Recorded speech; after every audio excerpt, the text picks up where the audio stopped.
Halo,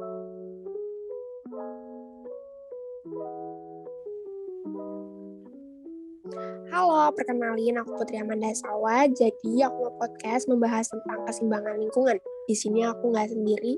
Aku bakal bareng 4 teman aku yang kece-kece, yaitu Halo guys, kenalin namaku Manuel Fernando. Halo, kenalin aku Bunga Nurhanisha. Halo guys, nama aku Valdan Nurasikin. Halo guys, kenalin nama aku Safira Rehan Andani, biasa dipanggil Safira. Nah, kalian udah kenalin nama kalian semua. Sekarang aku mau nanya nih, kabar kalian gimana? Baik semua.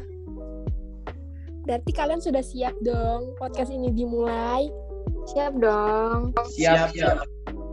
Oke, kita nggak usah basa-basi. Jadi, aku bakal menjelaskan apa itu keseimbangan lingkungan dan aku bakal nanya ke kalian pastinya.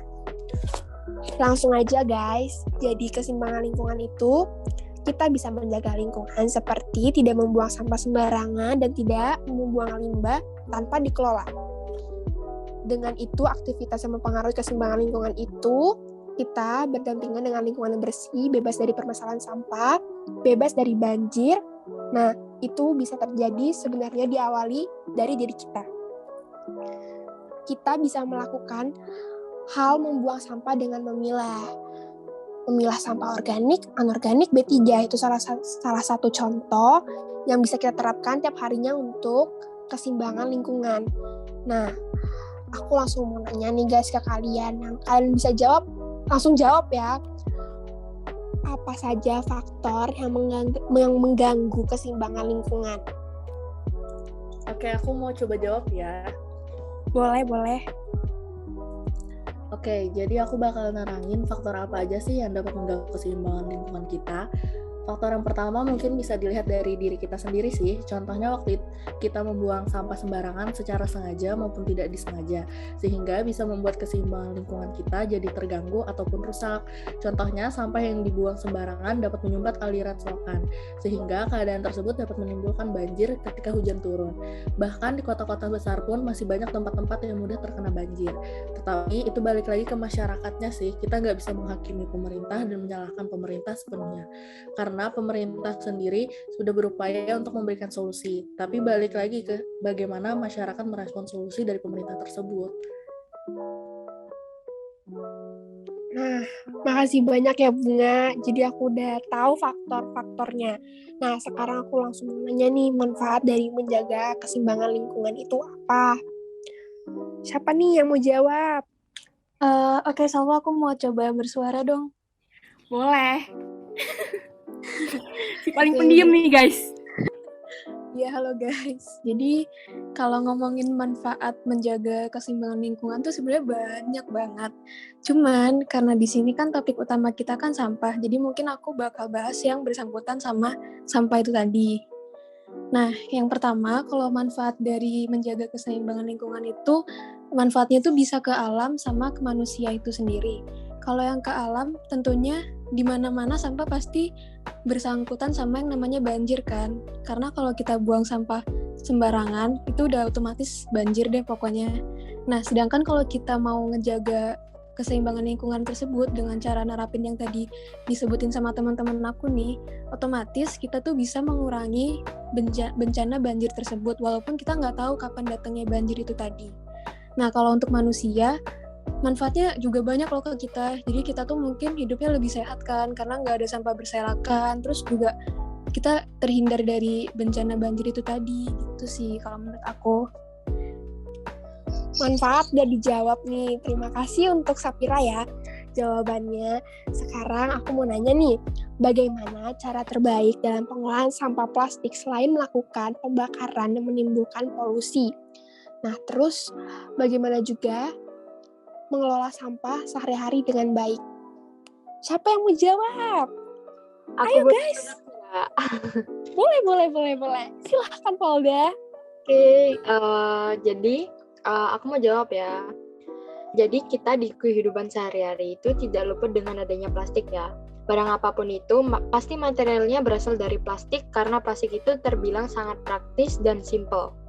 Tetapi, plastik itu juga memiliki banyak efek negatifnya bagi lingkungan sekitar jika kita tidak bisa mengelola itu. Nah, caranya kita dapat mengelola sampah plastik itu gimana sih? Jadi pertama, kita itu harus sadar dari diri sendiri dulu. Semacam kita udah tahu efek samping pemakaian plastik itu berdampak negatif bagi lingkungan. Kenapa kita nggak cari alternatif lain untuk mengurangi pemakaian plastik ini? Contohnya, seperti mengurangi pemakaian botol minum yang sekali pakai dengan menggunakan tumbler, mengganti penggunaan tisu dengan sapu tangan, mengurangi pemakaian styrofoam, dan juga kita nggak harus memakai sedotan plastik.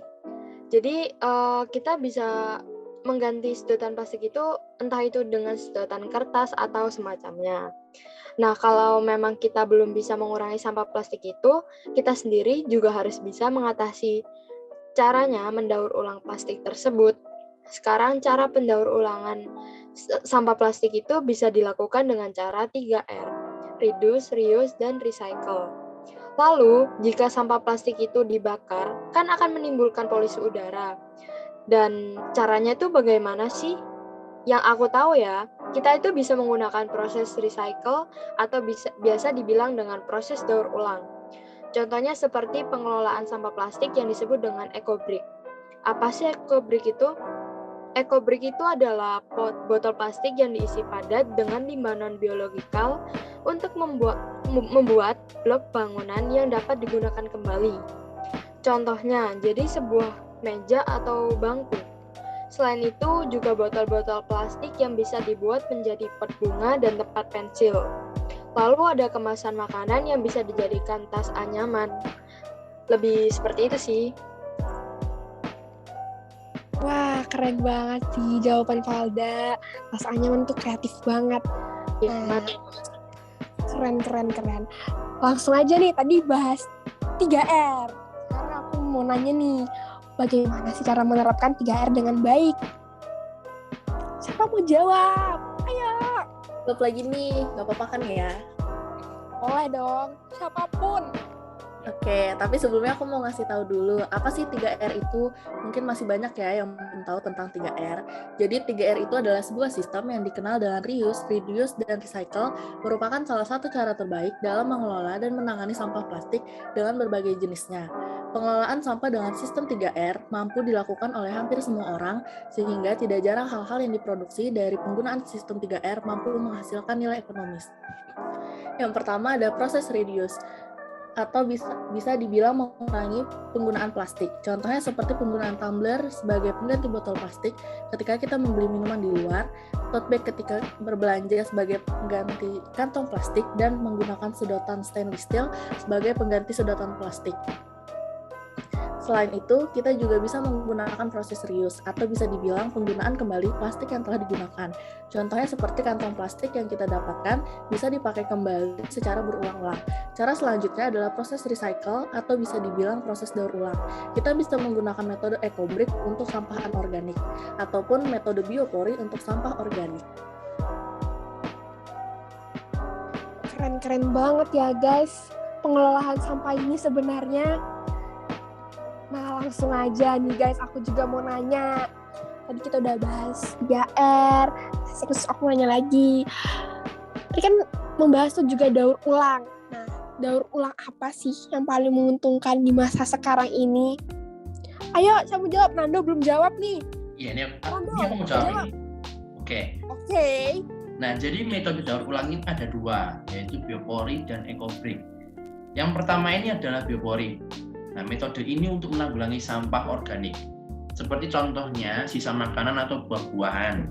Nah, caranya itu dengan menumpuk sampah ini ke dalam tanah. Nah, fungsinya ini adalah untuk menyuburkan tanah, guys. Yang kedua, yaitu eco-brick, yaitu untuk menanggulangi sampah anorganik, seperti contohnya botol plastik bekas atau plastik-plastik bekas pemakaian. Nah, caranya ini dengan memasukkan plastik-plastik ini, lalu dimasukkan ke dalam satu botol plastik dan dipadatkan. Hal ini bisa kita jadikan seperti kursi, meja, bahkan bangunan. Kegiatan ini sangat bermanfaat guys untuk kita. Bisa mengisi waktu luang dan tentunya mengurangi penumpukan sampah di sekitar kita. Gitu. Wow. Keren-keren banget jawaban teman-teman aku ini. Nah, tadi itu udah pertanyaan terakhir guys. Aku langsung mau nyimpulkan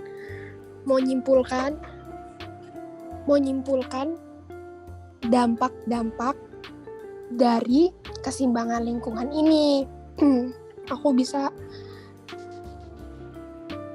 dampak positif dari sampah ini, kita bisa sadar dengan lingkungan kita sehingga kita memperhatikan lingkungan di sekitar. Mungkin dengan gak adanya sampah kita gak peka dengan lingkungan kita.